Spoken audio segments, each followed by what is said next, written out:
Reiki নিয়ে অনেককেই বলতে শুনেছি, রেইকি কি, কিভাবে রেইকি কাজ করে। ম্যাডাম, এই নিয়ে আমাদের সুস্পষ্ট ধারণা নেই। আপনি যদি এই বিষয়টা নিয়ে একটু জানান তাহলে খুব উপকৃত হই। নমস্কার, আমি Paromita Dutta, reiki grandmaster, numerologist. আমার পেজ এবং YouTube channel lotus cosmic rays যদি ভালো লেগে থাকে তাহলে একটা সাবস্ক্রাইব আর ফলো করতে একদম ভুলবেন না। আজকে রেইকি নিয়ে একটু ছোট্ট করে ধারণা দেওয়ার চেষ্টা করব, কারণ রেইকি নিয়ে অনেকেরই নানা রকম ভুল ধারণা রয়েছে। তো সেই ধারণাটাকেই একটু ক্লিয়ার করার চেষ্টা করব। প্রথমেই আলোচনা করব রেইকি কি এবং এর কার্যকারিতা কি। অনেকেই আজকে সোশ্যাল মিডিয়ার দৌলতে রেইকি ওয়ার্ডটার সাথে পরিচিত, বা বেশ কিছু মানুষ রেইকি জানেন বা রেইকি কি সেটাও জানেন। কিন্তু আজকে আমি একটা সিরিজ শুরু করছি রেইকি নিয়ে। যারা কিচ্ছু জানেন না, যাদের মনে রেইকি নিয়ে অনেক প্রশ্ন, বিভ্রান্তি, করব কি করব না, হিলিং কি, তাদের জন্য এই ভিডিওটা আমি তৈরি করছি। রেইকি হলো একটা মহা মনোবৈজ্ঞানিক স্বয়ংসিদ্ধ দিব্য চেতনা শক্তি এবং দীর্ঘ প্রাণ শক্তির সমাহার। যারা রেইকি শক্তিতে দীক্ষা নিয়েছেন তারা জানেন যে এই রেইকি দ্বারা শুধুমাত্র স্পর্শের দ্বারা, কিছু চিহ্ন মানে যেগুলোকে আমরা সাইন বলি, এবং কিছু পরিকল্পনার দ্বারা যে কোনো অসাধ্য সাধনকে সাধন করা সম্ভব। ধরুন মানুষের শরীরে অসুস্থতা আসে, সেই অসুস্থতাকেও শুধুমাত্র হাতের এই যে তালু, তার স্পর্শের দ্বারা, বিনা ওষুধে, কোনো যন্ত্রপাতি ছাড়া ঠিক করা সম্ভব। রেইকি মূলত একটা জাপানি শব্দ, দুটো শব্দকে জুড়ে তৈরি, রেই আর কি। রেই হচ্ছে মহাজাগতিক, ইউনিভার্সাল, আর কি মানে প্রাণ শক্তি। অর্থাৎ এই যে আমাদের বিশ্ব ব্রহ্মাণ্ড, মহাজাগতিক শক্তি, এই মহাজাগতিক শক্তিকে নিজের মধ্যে ধারণ করে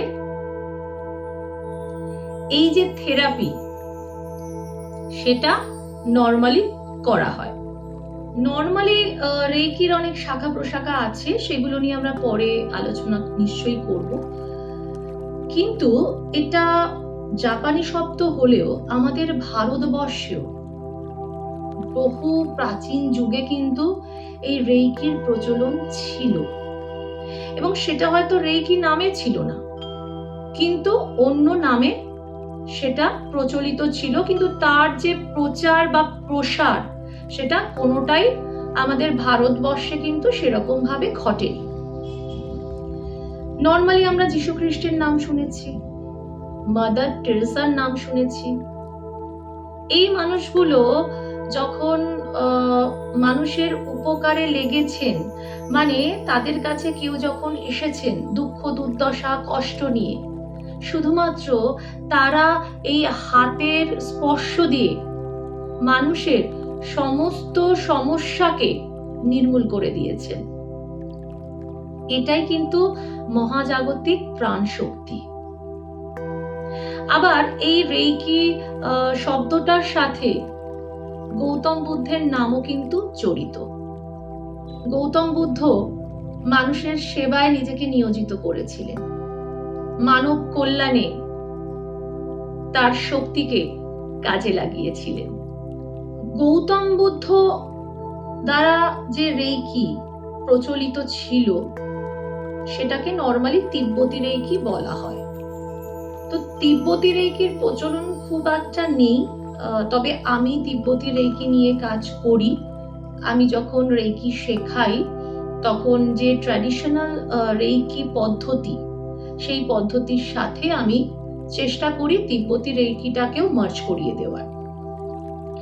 আর সেকেন্ড যেটা বলবো যে ডক্টর মিকাও উসুই, তিনি কিন্তু এই যে রেইকি এটাকে পুনরাবিষ্কার করেছিলেন এবং তার যে পথ, সেই পথে তিনি তার যারা শিষ্য বা অনুগামী ছিলেন তাদেরকে দীক্ষা দিয়েছিলেন।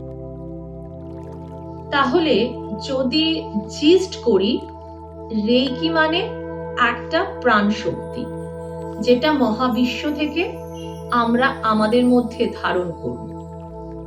সেটা আমাদের দু হাতের মধ্য দিয়ে ফ্লো হবে এবং এই শক্তি দিয়ে আমরা আমাদের অসুস্থতা, আমাদের জীবনের যে কোনো ক্ষেত্রে, সেটা রিলেশনশিপ হতে পারে, সেটা ক্যারিয়ারের ক্ষেত্রে হতে পারে, সেটা নিজের হেলথ ইস্যুস, আমাদের বাড়ির যারা পরিবারের লোকজন তাদের হেলথ ইস্যুস, বা অন্য যে কেউ তাদের হেলথ ইস্যুস, নিজেদের জব, ক্যারিয়ার, টাকা পয়সা, সমস্ত কিছুর ওপরে এই শক্তিকে আমরা প্রয়োগ করতে পারি। আরেকটা মজার বিষয়, আমাদের বাড়িতে যদি কোনো গাছপালা থাকে বা পোষ্য থাকে, তাদের ওপরেও কিন্তু আমরা এই রেইকি শক্তি প্রয়োগ করে সবার মধ্যে প্রাণ শক্তিকে আরো বাড়িয়ে তুলতে পারি। যদি এই ভিডিওটা ভালো লেগে থাকে তাহলে অবশ্যই একটা এনার্জি এক্সচেঞ্জ মাস্ট। তার জন্য একটা ফলো আর একটা সাবস্ক্রাইব করতে একদম ভুলবেন না। আরো নতুন নতুন অনেক তথ্য নিয়ে হাজির হব পরের ভিডিওতে। নমস্কার, ভালো থাকবেন, সুস্থ থাকবেন, আনন্দে থাকুন, সকলকে আনন্দে রাখুন, রেইকি শিখুন। রেইকি সারা জীবন, আপনার মৃত্যুর আগের মুহূর্ত অবধি আপনার জীবনকে সম্পূর্ণ বদলে দিতে পারে।